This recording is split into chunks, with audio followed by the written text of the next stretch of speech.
வணக்கம் ஃப்ரெண்ட்ஸ். இது நம்ம ஆன்மீக தமிழ் சேனல் சன்னதி தரும் சங்கதி. இந்த நிகழ்ச்சியில் இன்றைக்கி நம்ம பார்க்க போகிறது சிதம்பரத்தில் இருக்கக்கூடிய நடராஜர் கோயிலில் உள்ள ராஜகோபுரங்களை பற்றி பார்க்கலாங்க. இந்த ராஜகோபுரங்கள் 4யும் எப்படி ஒன்று சேர நாம் தரிசிப்பது அப்படின்றதையும் பற்றி பார்க்கலாங்க.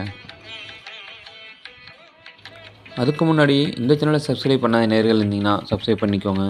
அப்போ தான் நாம் போடக்கூடிய ஒரு வீடியோ உங்களுக்கு வந்து சேரும். வாங்க இப்போ வீடியோவுக்கு போகலாம். கோபுர தரிசனம் கோடி புண்ணியம் என்று நம் ஆண்டவர்கள் சொல்லி வச்சாங்க.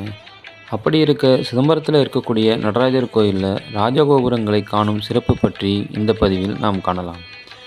அதற்கு முன் கோபுரங்களை தரிசிக்க நமக்கு என்ன பலன் கிடைக்கும் என்று பார்ப்போம். கோபுரத்தின் உச்சியில் இருக்கக்கூடிய கலசங்களை நாம் உற்று நோக்கும் பொழுது நம் மனம், நம் வளர்ச்சி மற்றவர்களிடமிருந்து இதுபோன்று உயர்ந்து நிற்க வேண்டும் என்ற எண்ணம் தோன்றும். அதோடு மட்டும் இல்லைங்க, மன தூய்மை பெற்று இறை நாட்டத்தை சென்றடையும்.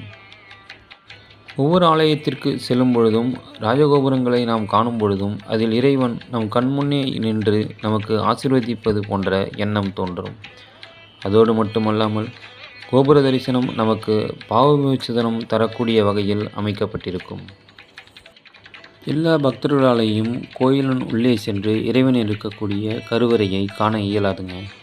அப்படிப்பட்டவர்களுக்கு இந்த கோபுரமே கருவறையாகவும் உச்சியில் இருக்கக்கூடிய இறைவன் அவர்களுக்கு மூர்த்தியாகவும் தென்படுவாங்க. அப்படிப்பட்டவங்க யாருன்னு பார்த்திங்கன்னா, வயதில் முதியோர்கள் மற்றும் ஊனமுற்றோர் மற்றும் கோபுரத்தின் உள்ளே செல்ல இயலாதவர்கள். இவர்கள் கோபுரத்தை தரிசித்தாலே இறைவனின் அருள் கிடைக்கும். ஆலயத்தின் உள்ளே இருக்கக்கூடிய இறைவனின் பிரதிபிம்பம்தான் இந்த கோபுரங்கள்.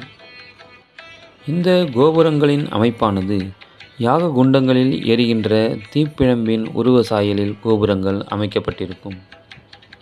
அப்படிப்பட்ட இந்த கோபுரங்களை நாம் தரிசிக்கும் நேரங்களை பொறுத்து நமக்கு இறைவன் சில நன்மைகளை கொடுக்கின்றார்.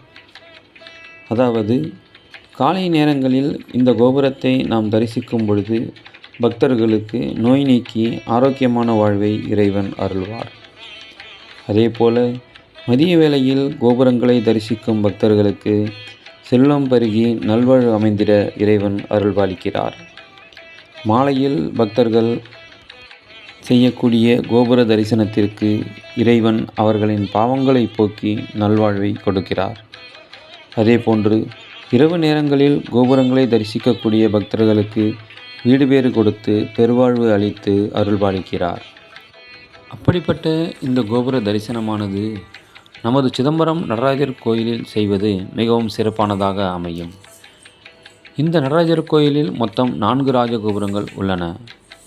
கிழக்கு, தெற்கு, வடக்கு மற்றும் மேற்கு என அவைகள் அமைக்கப்பட்டிருக்கும். இந்த 4 கோபுரங்களின் சன்னதிகளின் வழியே ஏதேனும் ஒரு பக்கத்தில் மக்கள் உள்ளே வருகின்றனர். அப்படி இருக்கும் பொழுது அந்த கோபுரத்தை தரிசித்துவிட்டு மக்கள் இறைவனை உள்ளே காண செல்கின்றனர். அப்படி உள்ளே செல்லும் பக்தர்கள் உள்ளே இருக்கும் ஆனந்த நடராஜ மூர்த்தியையும் சிவகாமி அம்மனையும் ஒரு சேர தரிசித்துவிட்டு பின்பு சிவகாமி அம்மன் தனி சன்னதியில் அமைக்கப்பட்டிருக்கும் சன்னதிக்கு செல்லும் பொழுது அங்கு செல்லும் வழியில் இந்த ஒரே இடத்திலிருந்து 4 கோபுரங்களையும் தரிசிக்குமாறு ஒரு தூண் அமைக்கப்பட்டிருக்கும். இந்த தூண் அருகே நின்று சுற்றி பார்க்கும் பொழுது 4 கோபுரங்களும் தெரியும். அந்த இடத்தில் நின்று நாம் ஒரு சேர 4 கோபுரங்களையும் தரிசித்துவிட்டு வரலாம்.